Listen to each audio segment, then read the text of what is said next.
नमस्कार।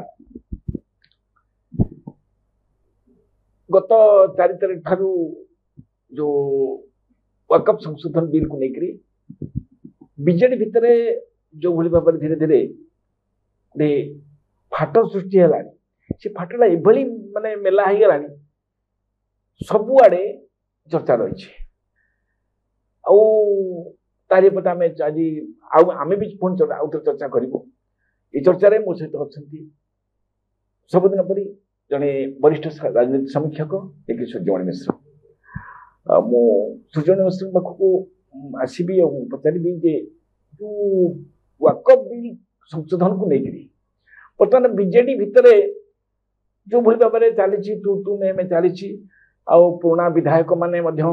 माने कि विगत बीजेडी को संगठित कर रखी से माने धीरे धीरे नवीन बाबू ऊपर भरोसा हर सारे से खोला खोली भाव नवीन बाबू को तो माने समालोचना करने पछे ना कि सूर्यमणि बाबू जाना चाहूँगी जे वर्तमान समय नवीन पट्टनायक कहार दलर ना दल नेता मानकर ना पांड्यान दंपति ये बाबद आपण कौन अनुभव कर जो माने नवीन पट्टनायक उपरे तांकर नेतृत्व उपरे तांकर कार्यदक्षता तांकर परिचालना तांकर नेतृत्व उपरे प्रश्न करूछंती सेही माने पाई नवीन पट्टनायक ही शेष संबल कारण जो नेता माने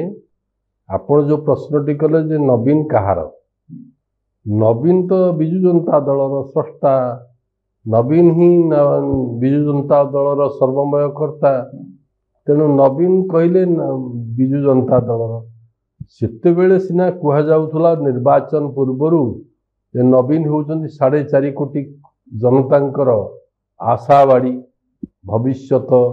नवीन ही स्रष्टा नवीन ही द्रष्टा नवीन ही विकास पुरुष नवीन ही क्रांतिकारी नेता नवीन ही सबू ए नुआ करके आपण गोटे शुणुवे जे विजु जनता दलर जड़े अघोषित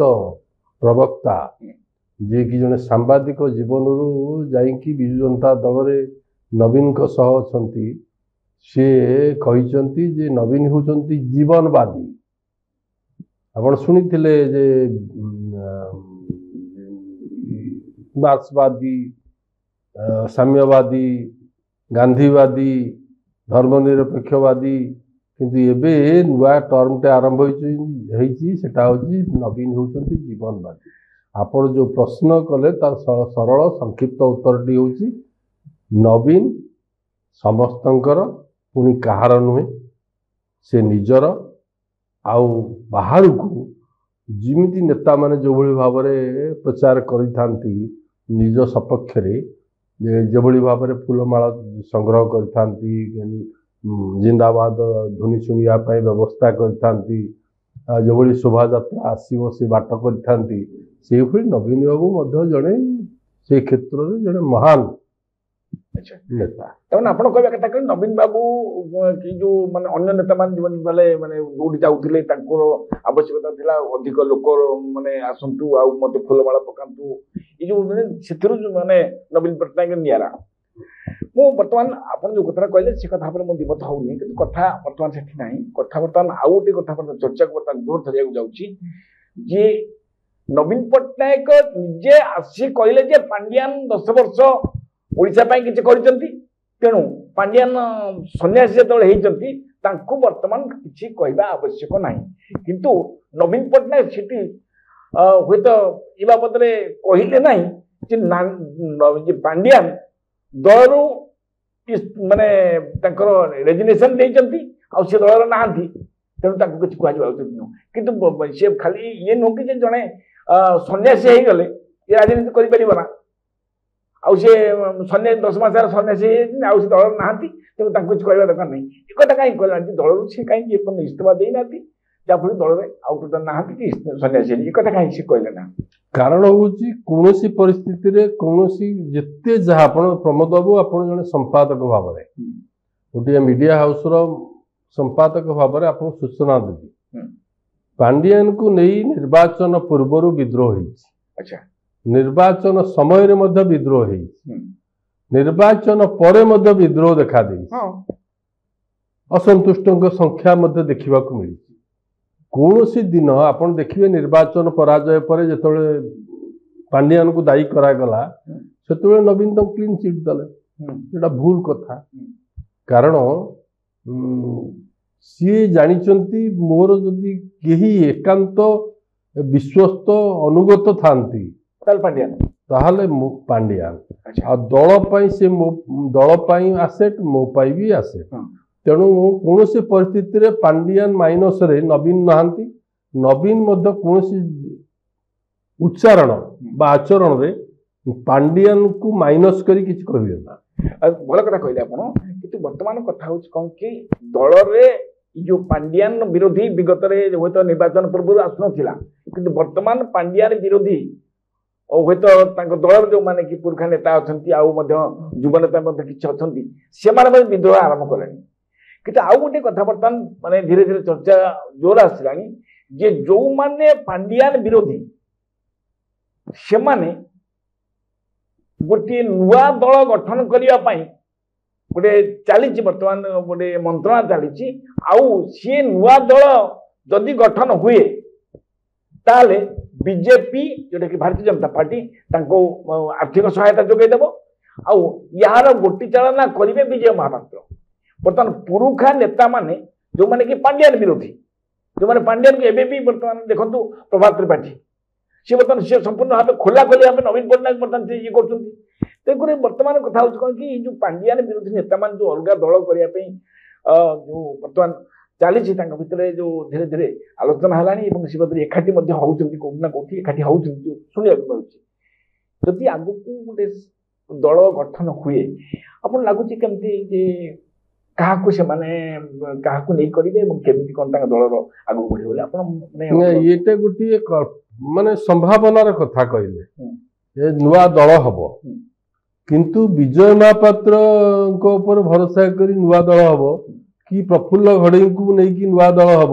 कि प्रभात त्रिपाठी को लेकिन नुआ दल हम कि प्रफुल्ल सामल को लेकिन नुआ दल हम कि बद्री नारायण पात्र को नहीं नुआ दल हम ये भली गोटे संभावना को मुझे अस्वीकार करुच्ची ग्रहण कर कारण जी नुआ दल फाइनान्स करते सी बर्तमान नवीन को शिविर को पुणी फेरी गले मो पाखे जो तथ्य तेणु विजय महापात्र अतीत नुआ दल गढ़ी से परीक्षित होती सी निजे देखी किपरि भाव में ओडिशार जनता तांकू प्रत्याख्यान कले एवं नुआ आपण जोटा कहते माने विजय महापात्र प्रत्याख्यान कले किंतु आउ गोटे माने सुजमणि बाबू आपण भाबिबा दरकार जे सेते बडा बीजेडी रो कई विकल्प गोटे तयारी हेई पार नथला कांग्रेस कथा छाड़ंतु बीजेपी से भली तार स्थिति होय सुदृढ़ करि पार नथला जाफल कि लोक माने साधारण जनता अन्य दल अपेक्षा केवल विकल्प कि नहीं बोल केवल बीजेडी की भरोसा करते आपड़ भाई ये जो नुआ दल गठन हम मु विजय महापात्र हूँ प्रफुल्ल घड़ई हूँ ये बंधु आप जो मान ना कहले से माने जदि हूँ तो नुआ दल गठन करेंगे अर्थ शुणा हो बर्तमान भारतीय जनता पार्टी जोगेदेव केवल माने कांग्रेस को हूँ तो आगू को न बढ़िया कि आप कहते विगत विजय महापात्र मोहित जो आमर जो दल गठन करते राइज कर पारे ना जहाँफल से दल बर्तमान माने रही जाइए किंतु ये जो दल जो मैंने सब एकाठी होती पुराना बीजेडी पुराना नेता मैंने से एकाठी हेल्ले दल आगू जापर कहीं भावुं देखो कौन सी माने आपण ओडिशा राजनीति को जो मैंने अति पाखर देखी जे ओडिशा रे बहु पूर्व 60 दशक आपण देखिए गण परिषद बोली गोटे दल था दु तीनोटी निर्वाचन ने 30-40 आसन पाइला पर जन कांग्रेस बोली गोटे दल गठन होता जार महताब थे प्रतिष्ठाता हरेकृष्ण महताब किंतु सेटा किछि दिन तिष्ठी थिला तेणु ये तमाम दिग को देखिले आपण देखिए ये जो मेंट हम बोली गोटे नुआ दल हम बोली जो प्रस्तुति बोली जो आरंभ होता मो पाखरे जो तथ्य अच्छी जहाँ मु समीक्षा करिछि जे सेथिरे जो माने अछंती यथा आपनकर कहि पारंती सौम्य रंजन पटनायक सी दल करिकी मध्य किपरि भाबरे पुणी फेरिले पुणी तांक दल किमती गला आपण दल गढ़ी किए ना महामेघवान वैर खारबेल स्वाई तांक सी निजे परीक्षा कर देखिले जे तांक आड़क लोक गले आपण कहउछन जो पुराना नेता को नहीं गोटे दल हम ये पुराना नेता आज्ञा केही आउ कारण लोकों सहित लोक से ग्रहण करने अवस्था ना जो कथाटी आपण कहले जे बीजेपी पई सुविधा हबो बोली बीजेपी ताको बीजेपी बरं कहबो जी अच्छ आसवा कथा आस किंतु नुआ दल को से कहीं फाइनान्स करेंगे से मापुचंती मापी चुपी बाट चलुं बीजेपी शक्ति अच्छी शक्ति बढ़ी आप जो सूचना देले बीजेपी पाखे शक्तिर संपूर्ण शक्तिवान शक्तिशाली नुहे कारण एबे भी अनेक बूथ रे निजर उपस्थिति नहीं बीजेपी जोटा कि बीजेडी पाखे अच्छी ये जो बूथ रे उपस्थिति नहीं आपण जदि समीक्षा करेंगे ताहले आपण धरि नियंतु जे बिजू जनता दल माइनस रे ये जो नेता माने जाइए एकाठी होबे बोली जो चिंता करुचंती नुआ दल गढ़ियो बोली तांकर सेटा माने विफलतार कहानी टी लेखा हबो तांक पय तेणु से भली समीक्षाटे मु करि पारु ना आपण जोटा कहले वर्तमान मु तारि परे मु आउटे मो ये होबाक जाउची माने अवश्य दिमत होनी किंतु मु कहउची कोन कि जे देखंतु नवीन पटनायक वर्तमान पांड्यान को उठाड़ी पारे ना किंतु जदि पांड्यान को नथाड़ती दल भर जी बर्तमान दूरे आसिले हूँ आउ धीरे धीरे अधिक लोक दूरे आसवे तेणु बीजेपी बर्तमान कहूँ जदि कौन लोक कौन नेता बीजेपी रे जोग देव बिना सर्त आसतु जदि बिना शर्त न रखी कौन माने होते कई राजनीतिक माने दल को जापर ना से आउ गोटे नुआ दलर जो बर्तमान चली बर्तमान नुआ दल गठन हो बर्तमान जो धीरे धीरे चर्चा भी है हूँ कौन हम आगे कही होनी कि कथा कौन आप जो कहते बीजेपी कहीं फंडिंग कर बीजेपी फंडिंग कर ये आगामी दिन में बीजेपी 2029 बेलू बीजेपी बर्तमान जो स्थिति अच्छे बीजेपी जो भाव जीतला से बाबद आपको अधिक कहते चाहूनी बीजेपी जो 20टा आसन नहीं पलि आसला सी केमी जीतला कौन कला से बाबद कहली किंतु कथा बीजेपी जो माने कि वर्तमान विधायक होती मंत्री होती से माने राजनीति से भली दक्षता ना जहाँ विभाग सचिव मान चलाउं आप भावुं आगामी 2029 बीजेपी आउ टे सुदृढ़ हो जहाँफल कि कांग्रेस को सम्मुखीन कांग्रेस सहित फाइट कर देखो बर्तमान 1-2 पोजिशन एक बर्तमान पोजिशन बीजेपी अच्छी प्रथम स्थान में राज्य राजनीति द्वितीय स्थान में बीजेडी अच्छी कांग्रेस तृतीय स्थान में रही तेणु आपण देखिए जे बीजेडी रो जो भोट बैंक टी गाँव बस्तीर सहर जो माने भोट बैंक जो पुंजीटी से पुंजीटी कौन हाथ छड़ा हो नेता माइनस कले मत लगू ना कारण बर्तमान नवीन को ना रे मु गोटे आपन को उदाहरण दे दूची जने स्वर्गत नेता से प्रदीप महारथी से निर्वाचन जीतिला परे नवीन बाबू को जाकि कहले मते मंत्री कर सी कहले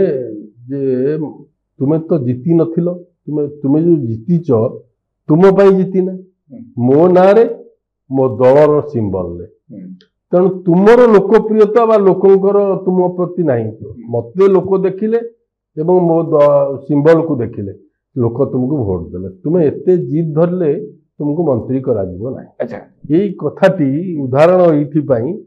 आपण कहतु प्रमोद बाबू केते जन नेता जे कि माइनस बीजेडी जड़े कई नेता जो माने होटेल बसते कि एबे नुआ दल गढ़िया स्वप्न देखुं कि प्रस्तुति पाखे जो खबर अच्छी से खबर मो पाखे अच्छी किंतु एमाने केही जीति पारिबे नहीं कई जड़े भी जीति पारिबे नहीं ପରୀକ୍ଷାମୂଳକ ଭାବରେ ଏହାକୁ ଦେଖିଛନ୍ତି କିଏ ନା ତାଙ୍କ ସହ ଯୋଉମାନେ ସହଯୋଗରେ ଅଛନ୍ତି ବା କଣ୍ଟାକ୍ଟରେ ଅଛନ୍ତି ବା ସମ୍ପର୍କରେ ଅଛନ୍ତି ସୌମ୍ୟ ରଞ୍ଜନ ପଟ୍ଟନାୟକ ଆଉ ବିଜୟ ମହାପାତ୍ର ଇଏ ଦି ଜଣ ପରୀକ୍ଷା କରିକି ଦେଖିଛନ୍ତି ଯେ ଆମେ ଯୋଉ ନୂଆ ଦଳ ଗଢିଲୁ ଆମେ ନିଜେ ଜିତି ପାରିଲୁ ନାହିଁ। ଭଲ କଥାଟି କହିଲେ ଯେ ସେମାନେ ଯୋଉ କହିଲେ ଯେ ନିଜେ ଜିତି ପାରିଲେ କିନ୍ତୁ ବର୍ତ୍ତମାନ କଥାଟା ମାନେ ଆଉ ଗୋଟେ ଦିଗକୁ ଯାଉଛି ଯେ ବର୍ତ୍ତମାନ ନବୀନ ପଟ୍ଟନାୟକ ଯେତେବେଳେ ପାଣ୍ଡିଆନକୁ ନ ଛାଡୁଛନ୍ତି ସେଇଥିପାଇଁ ଦଳର ଅସନ୍ତୁଷ୍ଟ ଧୀରେ ଧୀରେ ଉଗ୍ର ରୂପ ନେଲାଣି ଆଉ ଯାହାଫଳରେ ସେମାନେ ଦଳରୁ ସମସ୍ତେ ଧୀରେ ଧୀରେ ଗୋଟେ ଛାଡିବାକୁ ବସିଲେଣି କିନ୍ତୁ ଯୋଉମାନେ ଦଳ ଛାଡିବାକୁ ବସିଲେଣି ସେମାନେ ଜାଣୁଛନ୍ତି ଯଦି ନବୀନ ପଟ୍ଟନାୟକ ଆଗାମୀ ଦିନରେ ସେଇ ପାଣ୍ଡିଆନକୁ ଧରିକି ରହିବେ ପାଣ୍ଡିଆନ ପାଖରେ ରହିବେ ହୁଏତ ଆହୁରି ଲୋକପ୍ରିୟତା କମିଯିବ ଆଉ ଆମକୁ ମଧ୍ୟ ଲୋକ ମାନେ କାରଣ ଏଇ ବର୍ତ୍ତମାନ ଯୋଉ ଘଟଣା ଘଟିଗଲା ଯେ ଆମକୁ ପୁଣି ଲୋକ ପ୍ରତ୍ୟାଖ୍ୟାନ କରିବେ ଆଉ ନବୀନ ବାବୁଙ୍କ ସହିତ ନବୀନଙ୍କ ଆଉ ବୟସ ନାହିଁ ହୁଏତ ସେ ରାଜନୀତି ସହିତ କରିପାରିବେ ନା ଯଦି କରିବେ ସେ ପାଣ୍ଡିଆନକୁ ନେଇ କରିବେ ହୁଏତ ଖୁବ ଶୀଘ୍ର ମଧ୍ୟ ଉତ୍ତରାଧିକାରୀ ଆ ଭିତରେ ଏଇ ଯୋଉ ଗୋଳମାଳିଆ ଭିତରେ ସେ ଉତ୍ତରାଧିକାରୀ ଘୋଷଣା କରିପାରନ୍ତି କିନ୍ତୁ ଯଦି ନବୀନ ପଟ୍ଟନାୟକ ତାଙ୍କର ଉତ୍ତରାଧିକାରୀ ପାଣ୍ଡିଆନ ହୁଅନ୍ତୁ ବା ସେ ସୁଜାତା କାର୍ତ୍ତିକେୟନ ହୁଅନ୍ତୁ ତାଙ୍କୁ ଯୋଉ ଘୋଷଣା କରିଦିଅନ୍ତି ଆପଣ ଲାଗୁଛି ଯେ ଦଳ ପୁଣି ସୁଦୃଢ ହବ ଆଉ ପୁଣି ଆଗକୁ ଯିବ ଆଉ ନୂଆ ଦଳ ଆବଶ୍ୟକତା ପଡିବ ନା। ଦେଖନ୍ତୁ ନୂଆ ପିଢି ଯୁବପିଢି ଆସୁଛନ୍ତି ନବୀନଙ୍କର ଯିଏ ମାନେ ଯାହାକୁ ଆପଣ କହୁଛନ୍ତି ପରାମର୍ଶଦାତା ହେଇପାରନ୍ତି ତାଙ୍କ ମାର୍ଗଦର୍ଶକ ମଣ୍ଡଳୀର ସଦସ୍ୟ ହେଇପାରନ୍ତି ବା ପ୍ରମୁଖ ଭାବରେ ବିବାଦୀୟ ଚର୍ଚ୍ଚିତ ବ୍ୟକ୍ତିତ୍ୱ ହଉଛନ୍ତି ଭିକେ ପାଣ୍ଡିଆନ। ଆପଣଙ୍କୁ ମନେ ପକାଉଛି ନିର୍ବାଚନ ପୂର୍ବରୁ ସେ ପ୍ରତି ନିର୍ବାଚନ ମଣ୍ଡଳୀ ଗସ୍ତରେ ଯାଉଥିଲେ ଆପଣ ମନେ ପକାଉ ଏବଂ ସେଠି ସେଇ ମଞ୍ଚରେ ସେଇ ନିର୍ବାଚନ ମଣ୍ଡଳ ନେତା କେହି ମଞ୍ଚକୁ ଯାଉନଥିଲେ ଏହା ଥିଲା ଗୋଟେ କୌଶଳ ରଣନୀତି ଏବଂ ଏ ରଣନୀତିରେ ଦେଖିବାକୁ ମିଳିଲା ଯେ ପାଣ୍ଡିଆନକୁ ଯୋଭଳି ଭାବରେ ସମ୍ବର୍ଦ୍ଧନା ବା ସମର୍ଥନ ଦଉଥିଲେ ଲୋକମାନେ ସାଧାରଣ ଲୋକ ବା ସେଇ ଦଳର କର୍ମୀ ମାନେ ସାଧାରଣ କର୍ମୀଟିଏ ସେଥିରୁ ବୁଝା ପଡୁଥିଲା ଯେ ନେତାଙ୍କର କିଛି ସ୍ୱାଭିମାନ ବା ନେତାଙ୍କର ଲୋକପ୍ରିୟତା ନାହିଁ ବରଂ ନବୀନଙ୍କ ନାଁରେ ଏମାନେ ସମସ୍ତେ ଜିତୁଛନ୍ତି ନବୀନଙ୍କ ମାଇନସରେ ଏମାନଙ୍କର କିଛି ଅସ୍ତିତ୍ୱ ନାହିଁ ଏବଂ ଆଜି ଦିନରେ ଯୋଉମାନେ ପାର୍ଟି କରୁଛନ୍ତି ସେମାନଙ୍କ ଭିତରୁ ଅଧିକାଂଶ ନିଜ ପୁଅକୁ ଥଇଥାନ କରିଛନ୍ତି ଉତ୍ତରାଧିକାରୀ ସୂତ୍ରରେ ତେଣୁ ସେମାନେ ନୂଆ ଦଳ ଗଢିକି ପୁଅକୁ ଆଉ କଣ କରିବେ ତେଣୁ ସେ ଗୋଟିଏ ସହଜ ନୁହେଁ ଏଇଭଳି ସ୍ଥିତିରେ ଯିଏ ନେତାମାନେ ଅଛନ୍ତି ମୋ ପାଖରେ ଯୋଉ ଖବରଟି ଅଛି ତାଙ୍କୁ ଯିଏ ମଦତ କରିବା କଥା ସେ ପୁଣି ନବୀନ ନିବାସ ଆଡକୁ ଢଳି ଯାଇଛନ୍ତି ସେଭଳି ନେତା ଯିଏ ଫାଇନାନ୍ସ କରିଥାନ୍ତେ ଯିଏ ଅର୍ଥ ଦେଇଥାନ୍ତେ ସେଭଳି ନେତା ବର୍ତ୍ତମାନ ପୁଣି ଥରେ ପାଣ୍ଡିଆନ ନବୀନଙ୍କ ମାନେ ବଳୟରେ ବର୍ତ୍ତମାନ ପହଞ୍ଚିଗଲେ। ଠିକ ଅଛି ବହୁତ ବହୁତ ଧନ୍ୟବାଦ ସୂର୍ଯ୍ୟମଣି ବାବୁ ଆପଣ ଯୋଉ କଥା କହିଲେ ବର୍ତ୍ତମାନ ଯେ ନୂଆ ଦଳ ଯୋଉ ଗଠନ ହବାକୁ ଯାଉଥିଲା ବା ଏ ବାବଦରେ ବର୍ତ୍ତମାନ ଚର୍ଚ୍ଚା ହେଇଛି ବାବଦରେ ଧୀରେ ଧୀରେ ମାନେ କଥା ଜୋର ଧରିଥିଲା କିନ୍ତୁ ଆପଣ ଯୋଉ କଥା କହୁଛନ୍ତି ସେଭଳି କିଛି ହେଇପାରିବ ନାହିଁ କାରଣ ସେମାନଙ୍କ ଉପରେ ଆର୍ଥିକ ସମ୍ବଳ ଯୋଉ ଲୋକଟି ଦବା କଥା ସେ ବର୍ତ୍ତମାନ ପୁଣି ନବୀନ ନିବାସ ଆଡ଼ରେ ବର୍ତ୍ତମାନ ମୁହାଁଇଲେଣି ଯାହାଫଳରେ ଆଙ୍କ ପାଖରେ ସେଭଳି କିଛି ନାହିଁ ତେଣୁକରି ଭଲ କଥା ମଧ୍ୟ କହିଛନ୍ତି ଯେ ବିଜେପି ଆଗାମୀ ଦିନରେ ବା ବିଶେଷ କରି ବର୍ତ୍ତମାନ ତ ସୁଦୃଢ଼ ନାହିଁ ମାତ୍ର 78ଟି ମାତ୍ର ସଂଖ୍ୟା କରିଛନ୍ତି 4ଟି ଆସନ ଅଧିକା ଆଉ ହୁଏତ ଆଗାମୀ ଦିନରେ କଂଗ୍ରେସ ଗଛରେ ଯୋଉ ଭାବେ ଧୀରେ ଧୀରେ ପତ୍ର କଅଁଳୁଛି ହୁଏତ 2029 ବେଳକୁ ଯଦି ପ୍ରତିଦ୍ୱନ୍ଦିତା ହୁଏ ତାହେଲେ କଂଗ୍ରେସ ଆଉ ବିଜେପି ହବ ବୋଲିକି ବର୍ତ୍ତମାନ ଯୋଉ ଧୀରେ ଧୀରେ ଚର୍ଚ୍ଚା ହେଲାଣି ତା ସାଧାରଣ ଲୋକମାନଙ୍କ ପାଖରେ କେମିତି କଣ ପହଞ୍ଚିବ ଯେ ବର୍ତ୍ତମାନ ମାନେ 2029 ବେଳକୁ କିଏ ନିର୍ବାଚନରେ ପ୍ରତିଦ୍ୱନ୍ଦିତାରେ ଓହ୍ଲେଇବ ସେ ସମୟ କହିବ। ଆଜିର ଚର୍ଚ୍ଚାକୁ ଆମେ ଏଇଠି ରଖିବା। ନମସ୍କାର।